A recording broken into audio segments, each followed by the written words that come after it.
தந்தான கிளி தந்தான கிளி தந்தான அட தந்தான கிளி தந்தான கிளி தந்தான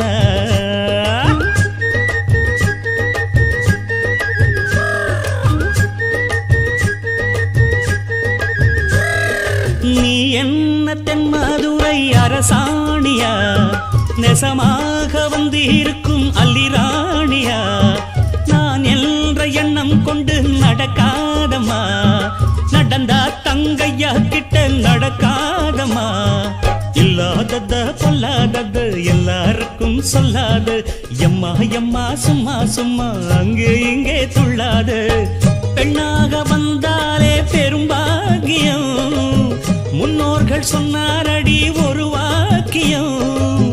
வாயாடியே போல பெண்ணாலே பெண்ணின் புகழ் மங்கும் தன்னாலே பாட்டு படிக்கும் குயிலே